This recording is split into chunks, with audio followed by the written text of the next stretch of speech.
Olá, meus irmãos, tudo bem? Queria convidar você a separar um tempinho hoje no seu dia para meditar na palavra do Senhor. Podemos fazer uma reflexão na nossa casa, né? Ter nosso momento de culto pessoal.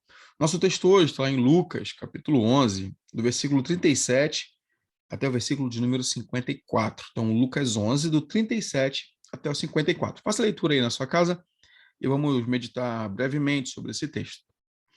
Jesus primeiro vai se encontrar com os fariseus e depois com os intérpretes da lei.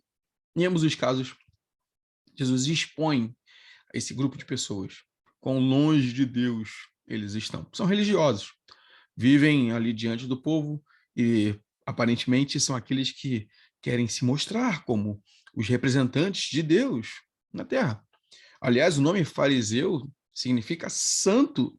Então, a ideia aqui de um grupo chamar-se de fariseu é um grupo que prezava pela santidade. Mas como Jesus vai muito bem expor, o que eles fazem é só mostrar o que está fora, o exterior, e não de fato o que há dentro.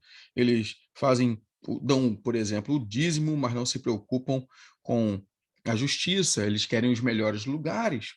E os mestres da lei, ou os intérpretes da lei, quando ouvem isso, também, falando essas coisas, também está de alguma maneira, também nos ofendendo. Jesus fala assim, não, vocês também são iguais. Vocês não são diferentes deles, não. Vocês estão edificando os túmulos dos profetas que os vossos pais assassinaram. Vocês continuam no mesmo caminho. Então, o que Jesus expõe aqui de forma muito clara, e isso vai trazer uma reação, é que não basta ser religioso. Não basta ter um nome. Não basta ter um título.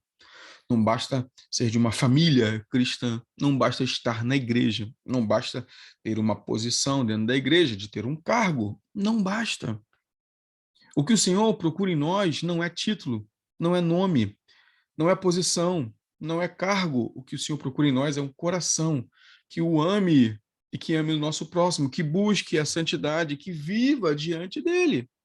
Não adianta fazer as coisas com o objetivo de agradar ou a Deus no sentido de quero comprar a minha salvação, ou muito menos de aparentar para os outros que é alguém de santidade.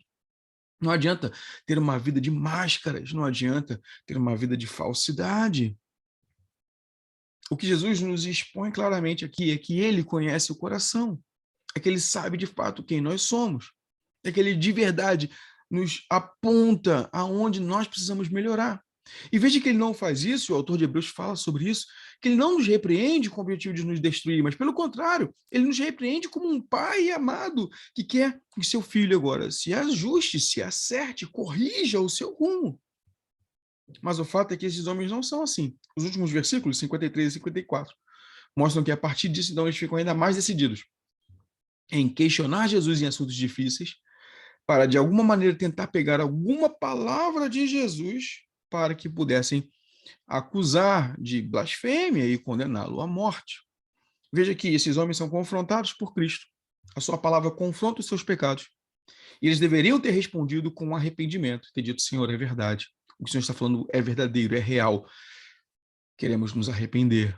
Perdoa-nos. Deveria ser esse o clamor desses homens, mas pelo contrário, eles se tornam ainda mais endurecidos.